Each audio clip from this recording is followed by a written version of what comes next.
मी मागले जागर टाइम्स मध्ये आपल्या सर्वांचं स्वागत. मित्रो, मराठा आरक्षणाच्या विरोधात फडणवीस साहेबांची भयानक चाल या अर्थाचा आजची ही पोस्ट आहे. थोडं सिंहावलोकन करू. बहुजन समाजाला कोणत्याही आंदोलनाला, बहुजन समाजाच्या कोणत्याही आंदोलनाला प्रति आंदोलनाने जेरीस आणायचं ही नीती देवेंद्र फडणवीस साहेबांची. मित्रो, राज्यात ऑगस्ट 23 पासून मराठा योद्धा मनोज जरांगे पाटील दादा यांच्या नेतृत्वाखाली मराठा आरक्षणाचा लढा सुरू आहे. सातारा, मुंबई किंवा हैदराबाद येथील गॅजेटच्या नोंदी तपासून कुणबी प्रमाणपत्र द्या आणि त्या मार्गातून ओबीसी प्रवर्गातून आरक्षण द्या, ही आमची मागणी आहे. मराठ्यांची आंतरवाली सराटीमध्ये पहिल्याच उपोषणाला जेव्हा बसले होते, पोलिसांनी उपोषणकर्त्यावर जोरदार हल्ला केला. अनेक लोक जखमी झाले, महिलांची डोकी फुटली, रक्तबंबाळ झाल्या आणि तरीही आंदोलनकर्त्यावरतीच दगडफेक केली म्हणून पोलिसांनी हल्ला केला. अशा पद्धतीचा बचाव शासनाने केला आणि त्यांच्यावरती केसेस झाल्या. खरं तर देवेंद्र फडणवीस साहेब आणि बहुजन समाजाच्या आरक्षणाला साहेबांनी बहुजन समाजाला आरक्षण द्यावे लागेल, ते द्यायला लागू नये म्हणून या उद्देशाने मराठा आरक्षणाच्या विरोधात ओबीसी समाजाला प्रति आंदोलन निर्माण करायचं ही त्यांची नीती आहे. सुरुवातीला ओबीसी समाजाचे नेते सॉफ्ट टार्गेट म्हणून छगन भुजबळ साहेब यांना उभं केलं. अर्थात त्यांनाही गरज होतीच. एक तर ते भारतीय बीजेपीच्या म्हणजे त्यांच्यावर घातलेल्या ईडीच्या कारवाई अंतर्गत 2 वर्षे जेलमध्ये राहिलेले होते. ईडीच्या केस अंतर्गत त्यांच्यावरती अवास्तव पैसे जमा केले म्हणून आरोप होते. ही संपत्ती काढून घेतील या भीतीपोटी त्यांनी भारतीय जनता पार्टीला अजितदादांच्या माध्यमातून पाठिंबा जाहीर केला होता. त्यातच ओबीसी समाजाचं नेतृत्व करायला मिळेल म्हणून ते मराठा आरक्षणाच्या विरोधात उतरले. आता अख्ख्या महाराष्ट्रातील ओबीसी समाजाचे नेतृत्व करण्याची संधी ही गोष्ट, मोठी गोष्ट त्यांना भुरळ घालणारी ठरली. म्हणजेच आपल्यावरती झालेली ईडीची कारवाई रद्द होईल या इच्छेने भुजबळ साहेबांनी खुशी खुशी मराठा आरक्षणाला विरोध केला, हे लक्षात घ्या. अर्थात त्याचा त्यांना लागलीच फडणवीस साहेबांनी फायदाही दिला, म्हणजे बीजेपीने फायदा दिला. ईडीने घातलेल्या हायकोर्टाच्या केसच्या बाबतीत त्यांना सवलत मिळाली. शिवाय अवैध मार्गाने जमा केलेली संपत्ती सुद्धा आता आपल्या बरोबरच राहील आणि आपल्याकडेच राहील याची त्यांना शाश्वती आली. हे त्यांचा फायदा. अर्थात मनोज दादा जरांगे यांनी जे विरोधात उभा केलेलं भूत म्हणून आपण भुजबळ साहेबांना कुठंच मोजलं नाही. त्यांच्या नेतृत्व जवळपास संपवून टाकलं त्यांचं नेतृत्व. असं जरी असलं तरी ओबीसी समाजाला त्यामुळे आपल्यावरती अन्याय झालाय असं वाटायला सुरुवात झाली. ही भावना निर्माण झाली आणि त्यातून आज भुजबळ साहेब आज बाजूला राहिले, पण बाकीचे ओबीसीचे नेते हे दुसऱ्या तिसऱ्या फळीतील असेल, आज आंदोलनाला यांनी सुरुवात केली. मराठ्यांच्या विरोधात आंदोलन उभे राहिले आणि फडणवीस साहेब खुश, जणू काही मोग्यामोग खुश व्हावा या पद्धतीने त्यांच्या चाली व्यवस्थित पडल्या असं त्यांना वाटत होतं. पण खरी गोष्ट इथून पुढची आहे. आज मराठा आणि ओबीसी समाजातील काही नेते आणि काही समाज म्हणतोय हा एकमेकाच्या विरोधात संघर्षाच्या पावित्र्यात उभा आहे. अर्थात त्याचं बीज फडणवीस साहेबांच्याकडे जात, त्याचं श्रेय जात. याही पेक्षा फडणवीस साहेबांनी आता वेगळीच चाल खेळलेली आहे असं आपल्याला दिसून येतं. निवडणुकीची घोषणा 10-15 दिवसात जाहीर होईल, विधानसभा. या पार्श्वभूमीवर मराठा आणि ओबीसी असा टोकाचा संघर्ष महाराष्ट्रात निर्माण व्हावा अशी पावलं त्यांची पडतायत. यासाठी त्यांनी प्रयत्न केला. अंतरवाली सराटीमध्ये मनोजदादा जरांगे पाटलांनी काय केले बघा, आपलं गांधी मार्गाने उपोषण चालू केलं. लागलीच दुसऱ्या दिवशी मनोजदादा जरांगे पाटलांच्या उपोषणाला प्रति उपोषणानं आव्हान दिलं. काय केलं त्यांनी? ऍडव्होकेट मंगेश ससानेना अंतरवाली सराटीमध्येच उपोषण करायला लावलं दुसऱ्याच दिवशी, ओबीसी समाजाचे नेते. आणि प्राध्यापक हाके यांना वडीगोद्रीमध्ये आंदोलन करायला लावलं. दोघेही आमरण उपोषण करतायत.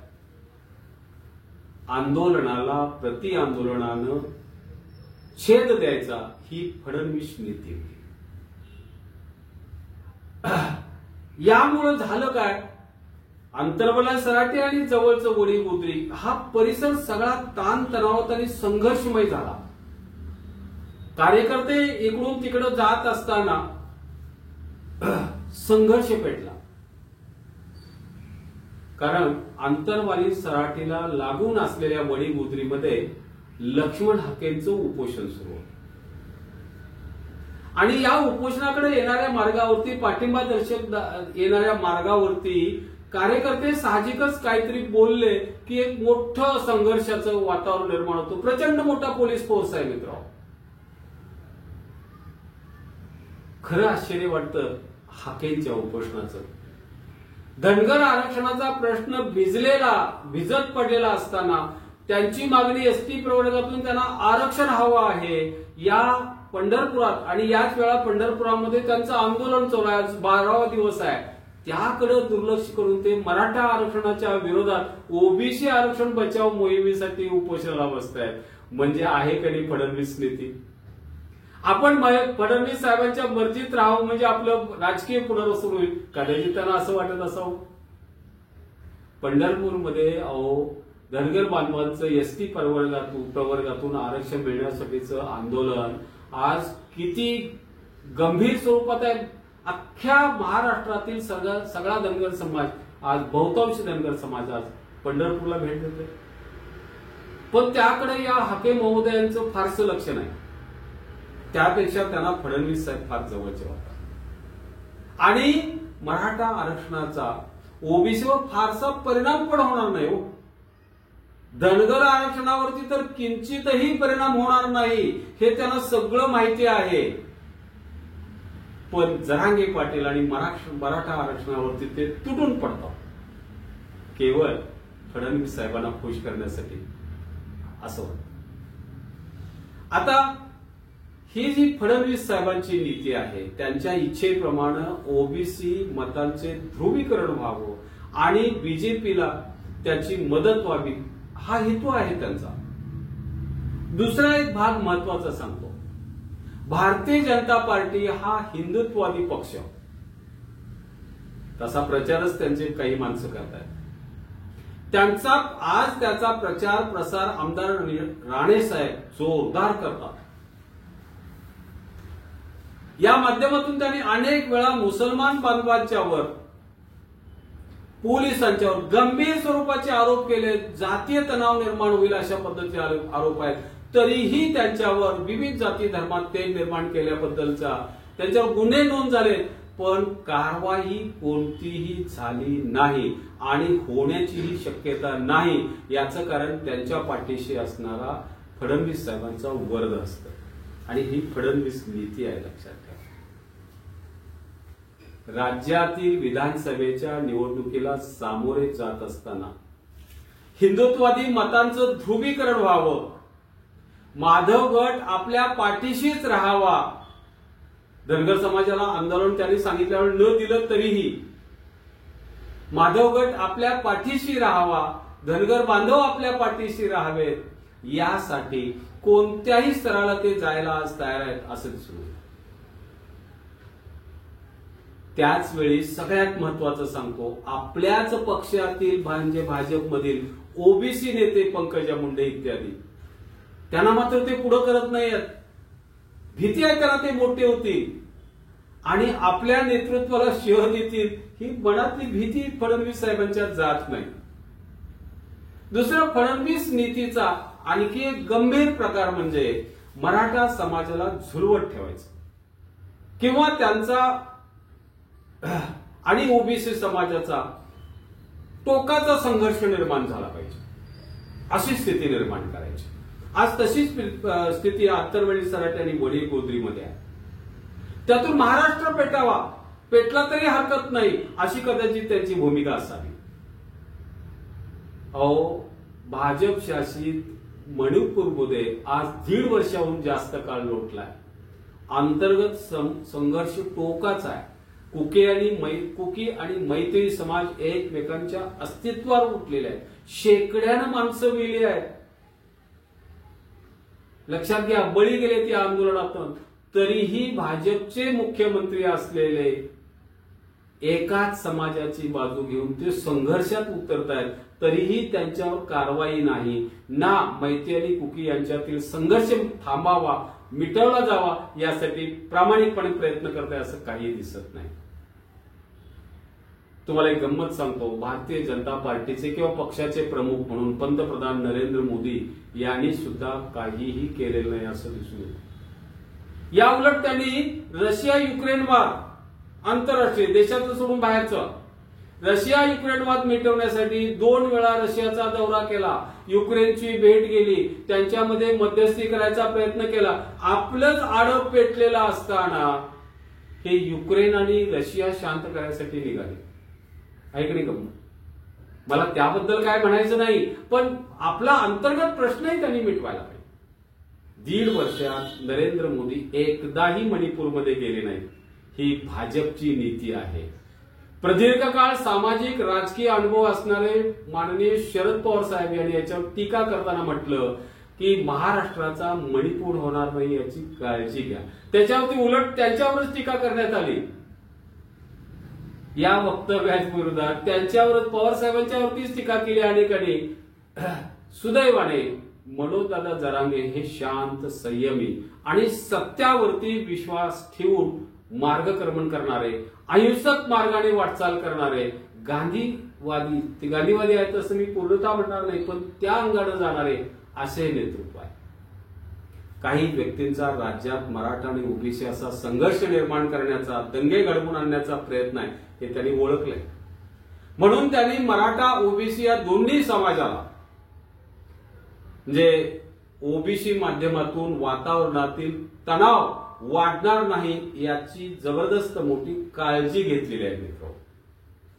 मराठा समाज पण मराठा समाजाला आरक्षण मिळावं यासाठी गांधी मार्गाने आमरण उपोषणाचा मार्ग स्वीकारणाऱ्या मनोजदादा जरांगे पाटलांच्या वृत्तीमुळे फडणवीस साहेब खऱ्या अर्थानं अडचणीत आले.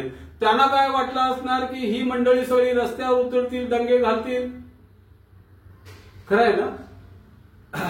आमरण उपोषणाच्या ऐवजी यांनी रस्त्यावर उतरावं, संघर्ष करावा. पण मराठ्यांच्या अंगातील संयम आणि गांधीवादी तत्व सोडून ही वागणार नाहीत असं एकंदरीत दिसतंय. आणि हीच गोष्ट त्यांना अडचणीत आणणार आहे. लाखो कोट्यावधी मराठी बांधव आजपर्यंत मराठा बांधव रस्त्यावर आले, पण त्यांनी कोणतंही असं असंवैधानिक पाऊल उचललं नाही. मित्र, हे लक्षात ठेवा. ही काही कमीपणाची गोष्ट नाही, ही मोठी गोष्ट आहे. भारतात त्यामुळे महाराष्ट्राचा मणिपूर होण्याची शक्यता आपल्या मराठ्यांच्यामुळं काहीही घडणार नाही हे निश्चित मित्र.